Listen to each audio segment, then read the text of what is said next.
गुज़िश्ता चंद माह के दौरान पाकिस्तान में अंदरूनी मुल्क फ़िज़ाई ऑपरेशन शदीद बदनज़मी का शिकार नजर आता है। एक जानिब कौमी एयरलाइन PIA की परवाज़ें मुसलसल ताख़ीर और ताअत्तुल का शिकार हैं, तो दूसरी जानिब निजी एयरलाइंस सिरीन एयर और एयर सियाल ने भी परवाज़ों की मनसूखी को मामूल बना लिया है, जिसके बाइस जहां मुसाफिरों को एयरपोर्ट्स पर शदीद परेशानी और मुश्किलात का सामना करना पड़ रहा है, वहीं मुख्तलिफ एयरलाइन के किरायों में भी होशरुबा इजाफा देखने में आ रहा है। गुज़िश्ता चंद माह में 18 से 20 हजार रुपए में दस्तयाब होने वाले टिकट की कीमत अब 50,000 रुपए से भी तजावुज कर चुकी है, जिसने फ़ज़ाई सफ़र को आम शहरी के लिए तकरीबन नाकाबिल बर्दाश्त बना दिया है। परवाज़ों में ताख़ीर और मनसूखी की वजह से मुसाफिर एयरपोर्ट पर घंटों ज़लील व ख्वार होते हैं।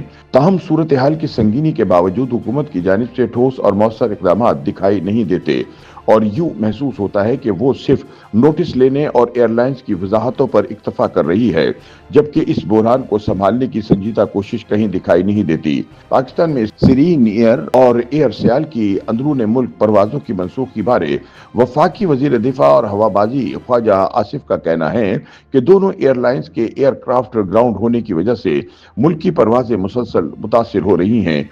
ताहम मुसलसल परवाजों की मनसूखी का हुकूमत ने नोटिस ले लिया है। पाकिस्तान सिविल एविएशन अथॉरिटी ने हाल ही में सिरीन एयर के काबिल परवाज तैयारों की अदम दस्तयाबी के सबब उनका एयर ऑपरेटर सर्टिफिकेट AOC मुअत्तल कर दिया है, जिसके नतीजे में एयरलाइन की 2 अक्टूबर 2025 से तमाम शेड्यूल मुल्की परवाजें मनसूख हुई, जबकि एयर सियाल को इस ज़िम्न में शोकाज नोटिस जारी किए गए हैं और खबरदार किया गया है कि अगर एयरलाइन मुल्क की राब्ते बहाल न कर सकी तो मौसम सरमा के शेड्यूल 2025 से इसकी बैनुल-अक़वामी परवाजों की हदबंदी और मुअत्तली पर गौर किया जाएगा।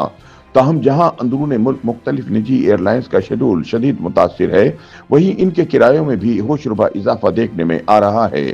गुज़िश्ता चंद माह के दौरान फ़िज़ाई टिकट्स की कीमत तकरीबन डबल हो चुकी है। ताहम निजी एयरलाइन के किरायों में इजाफे बारे ख्वाजा आसिफ का कहना है कि निजी एयरलाइन के किरायों का तयन मुसाबकत के उसूलों के तहत होता है और ये तलब और रसद फ़िज़ाई सर्विस के मयार और दस्तयाब सहूलतों की बुनियाद पर तय किए जाते हैं।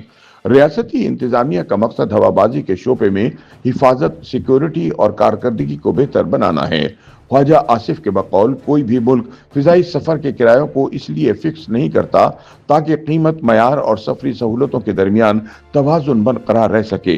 कौमी असम्बली में जमा कराए गए तहरीरी जवाब में निजी एयरलाइंस की इजारादारी का दिफा करते हुए मजीद बताया गया है कि तारीखी तौर पर मुल्क की सतह पर किराए औसतन 25,000 रुपए के करीब रहे हैं। ताहम चंद मौक़ों पर बज़ाहिर हद से ज्यादा किरायों का मुशाहिदा सिर्फ इस वक्त हुआ जब टिकट खरीदने का वक्त परवाज के मुकर्रर वक्त रवानगी के बहुत करीब था। ताहम ऐसे चंद वाक़यात को अमूमी या नुमाइंदा अमल करार नहीं दिया जा सकता। वजारत हवाबाजी के मुताबिक इस बात का कोई सबूत मौजूद नहीं कि एयरलाइंस मुसाफिरों से नाजायज वसूलियां कर रही है। ताहम अगर फिर भी मुनासिब समझा गया तो ज्यादा किरायों पर एक माकूल बालाई हद मुकर्रर की जा सकती है। YouTube पर गूगली न्यूज देखने के लिए youtube.com की सर्च बार में गूगली न्यूज TV टाइप करें। गूगली न्यूज के पेज पर सुर्ख रंग के सब्सक्रिप्शन वाले बटन पर क्लिक करना ना भूलिए। YouTube पेज पर अपलोड होने वाली वीडियोस से बाखबर रहने के लिए बेल आइकन पर क्लिक कीजिए। आपको हर नई वीडियो के बारे में नोटिफिकेशन मौसूल हो जाएगा।